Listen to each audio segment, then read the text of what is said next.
किसी ने दी गाली, किसी ने कहा आतंकवादी, बौखलाया इंडी गठबंधन तो ब्लंडर पर ब्लंडर कर रहा है। पहले पीएम मोदी, अब अमित शाह की चेतावनी। 4 मई के बाद बंगाल में क्या होने वाला है? भयंकर गर्मी, सिर पर भगवा, सड़क पर क्यों उतर गए सीएम योगी? यूपी में क्या होने वाला है? 5 राज्यों के चुनाव का भयंकर माहौल बन गया है, खासकर बंगाल में, जहां पर 23 अप्रैल को पहले चरण का मतदान होना और उससे पहले गजब की बयानबाजी हो रही। बंगाल में ममता पीएम मोदी वर्सेस ऑल होता हुआ दिखाई दे रहा है। सभी के निशाने पर पीएम मोदी हैं। पीएम मोदी पर हमला करने के चक्कर में कांग्रेस से लेकर टीएमसी तक सेल्फ गोल कर रहे हैं। पीएम मोदी पर व्यक्तिगत हमला करना विपक्ष को हमेशा भारी पड़ा है, फिर भी इंडी गठबंधन ब्लंडर पर ब्लंडर कर रहा है। बिहार से लेकर बंगाल तक इंडी गठबंधन के नजरिए में कोई बदलाव नहीं आया है। बिहार में पीएम मोदी की मां के लिए अपशब्द और गालियों का प्रयोग किया गया, जिसका नतीजा चुनाव में कांग्रेस और आरजेडी गठबंधन को भुगतना पड़ा। बहुत दिन की बात नहीं है, बहुत दूर की भी बात नहीं। अब बंगाल और तमिलनाडु के चुनाव में भी इंडी गठबंधन वही गलतियां कर रहा है। इस बार तो कांग्रेस अध्यक्ष खड़गे और ममता बनर्जी ने पीएम मोदी के लिए अपशब्दों का प्रयोग कर दिया है। अब देखिए, आतंकवादी से लेकर गाली तक पीएम मोदी पर व्यक्तिगत अटैक कांग्रेस ने सेल्फ गोल कर लिया है क्या? ममता बनर्जी ने क्या ब्लंडर कर दिया है? विपक्ष की बौखलाहट है या हताशा है जो विपक्ष कर रहा है उसके पीछे?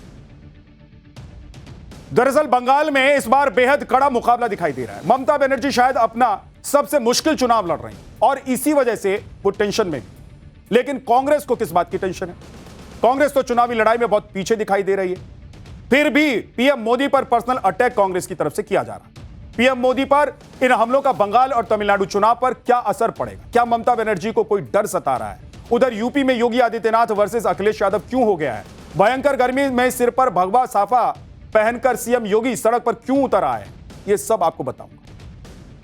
बंगाल में वोटिंग से पहले ममता बनर्जी ने क्या ब्लंडर किया है वो आपको बताऊंगा, लेकिन पहले देखिए कि कांग्रेस अध्यक्ष खड़गे ने कैसे सेल्फ गोल कर दिया। तमिलनाडु विधानसभा चुनाव के प्रचार के लिए कांग्रेस अध्यक्ष खड़गे चेन्नई गए हुए थे। वहां पर पीएम मोदी पर हमला करते करते खड़गे के बोल बिगड़ गए। खड़गे ने पीएम मोदी को आतंकवादी तक कह दिया।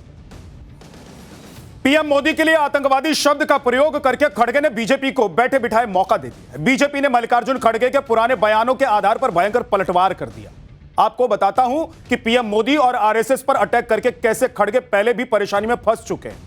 21 अप्रैल 2026 को कहा वो एक आतंकवादी है प्रधानमंत्री नरेंद्र मोदी के लिए। अप्रैल 2026 को ही आरएसएस बीजेपी जहरीला सांप है यह कह दिया था।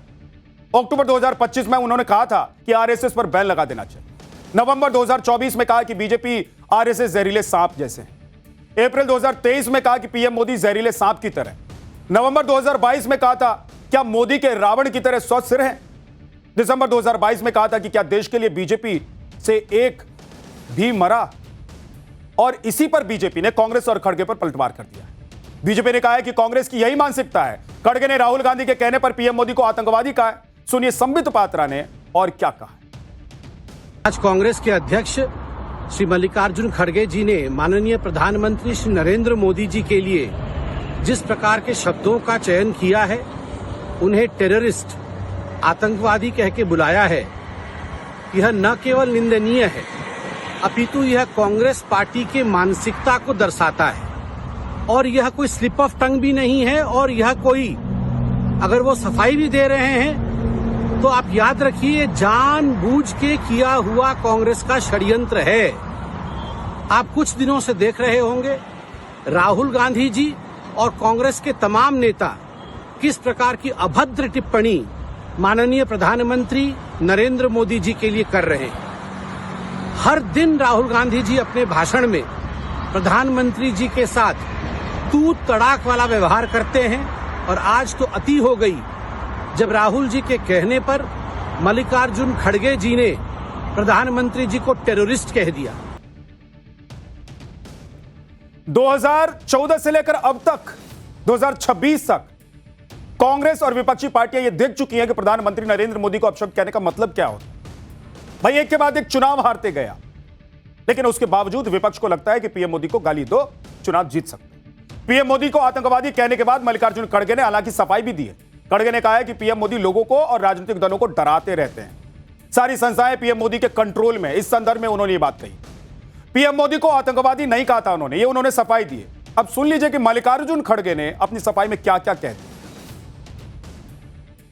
Just I wanted to clarify that Modi always threatens and always he is, I told certain sequence, ID, ED, income tax, CVC, these institutions are in his hand. Again, this delimitation also he wants to take in his hand. Therefore, I say, in that context, Terrorize, you mean to say? he is terrorizing people and political parties. Now, and I never said he is a terrorist. उधर तमिलनाडु में खड़गे ने blunder किया तो इधर बंगाल में ममता बनर्जी की जुबान फिसल गई। बंगाल में बीजेपी को लेकर ममता बनर्जी ने कई ऐसी बातें कह दी जिससे टीएमसी मुश्किल में फंस सकती है। बंगाल बीजेपी ने ममता बनर्जी पर आरोप भी बड़ा लगाया है। बीजेपी ने ममता का एक वीडियो शेयर करके यह आरोप लगाया है कि ममता ने पीएम मोदी के लिए अभद्र शब्दों का प्रयोग किया है। यानी कि तमिलनाडु से लेकर बंगाल तक इंडी गठबंधन के निशाने पर पीएम मोदी ही हैं और पीएम मोदी पर पर्सनल अटैक ही किए जा रहे हैं। ममता बनर्जी के लिए बंगाल चुनाव आसान नहीं होने वाला है और पहले चरण में वो सीटें जहां पर पिछले चुनाव में बीजेपी ने धमाकेदार प्रदर्शन किया था, इस वजह से भी ममता की टेंशन बढ़ी हुई कि अगर बीजेपी ने पिछली बार से अच्छा प्रदर्शन कर दिया तो टीएमसी को झटका लग जाएगा। आप देखिए कि बंगाल में पहले चरण में 152 सीटों पर मतदान होना। 2021 में बीजेपी ने इसमें से 59 पर जीत हासिल की थी। 2021 के चुनाव में बीजेपी ने कुल 77 सीटें जीती थी। इन 152 सीटों में से 2021 में टीएमसी को 92 सीटें मिली थी। 92 सीटें टीएमसी ने जीती थी। यानी कि पहले चरण में जिन सीटों पर वोटिंग होनी है वो बंगाल में बीजेपी का स्ट्रांग होल्ड वाली सीटें हैं। पिछली बार की तुलना में बीजेपी जितनी सीटें ज्यादा जीतेगी उतनी ही सीटें टीएमसी की कम हो जाएगी। बीजेपी और टीएमसी में पहले चरण की वोटिंग से पहले भयंकर बयानबाजी भी हो रही है। सुनिए। ममता के गुंडे भी कान खोलकर सुन ले। 23 तारीख को मतदान में जरा भी खलल डाला, अपने घर के बाहर निकले तो 4 तारीख के बाद उल्टा लटका कर सीधा करने का काम करेंगे। অমিত শাহকে চ্যালেঞ্জ, উনি বলেছেন চুন চুনকে হিসাব হোগা। আমি বলি যদি বুকের পাটা থাকে 4 তারিখ বাংলায় থাকবেন, কলকাতায় দেখা হবে বেলা 12টার পরে।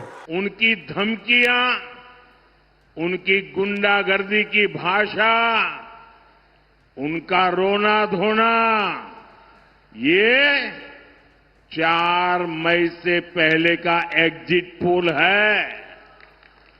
टीएमसी नेताओं की ये धमकियां खोखली है।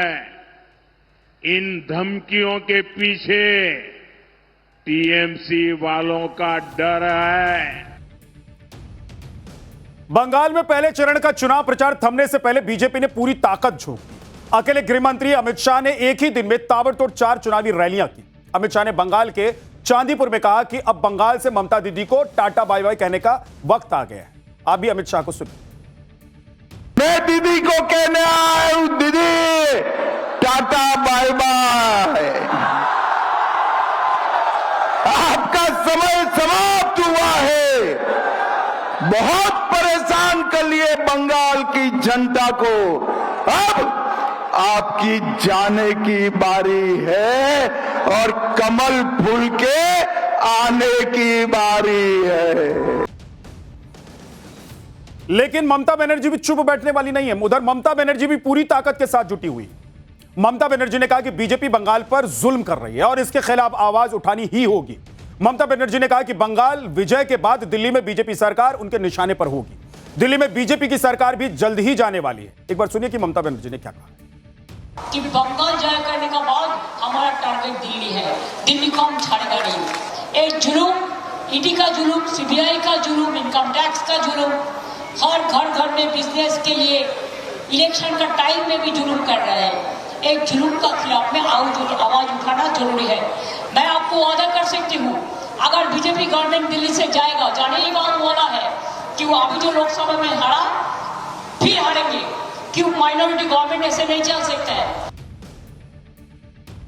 बंगाल में बीजेपी के दिग्गज नेता प्रचार में जुटे हुए हैं। असम के मुख्यमंत्री हिमंता बिस्वा शर्मा लगातार बंगाल में कैंपेन कर रहे हैं। हिमंता के निशाने पर बंगाल की सीएम ममता बनर्जी हैं। हेमंता ने ममता पर मुस्लिम तुष्टीकरण का आरोप लगाते हुए कहा कि ममता बनर्जी को जय श्री राम बोलने वालों का वोट नहीं चाहिए। सुनिए। दीदी, कभी कभी तो श्री राम भी तो बोला करो, कभी कभी तो श्री राम भी तो बोला करो। इंशाअल्लाह हो गया, खुदा हाफिज हो गया। जय जय श्री राम भी होना चाहिए कि नहीं चाहिए? जय जय श्री राम भी होना चाहिए कि नहीं चाहिए? लेकिन दीदी का मुंह से कभी भी आप लोग जय श्री राम नहीं सुनेगा। राम जन्मभूमि मंदिर होना कितना साल हो गया? 2 साल हो गया। दीदी कभी गया है मंदिर में? दीदी कभी गया है? कभी दीदी अपना भाषण में जय जय श्री राम बोलते हैं? नहीं बोलते हैं। किस लिए? दीदी को लगता है कि प्रभु श्री राम का हाथ में वोट नहीं है, खाली इंशाअल्लाह का हाथ में ही वोट है। प्रभु श्री राम का हाथ में वोट नहीं है।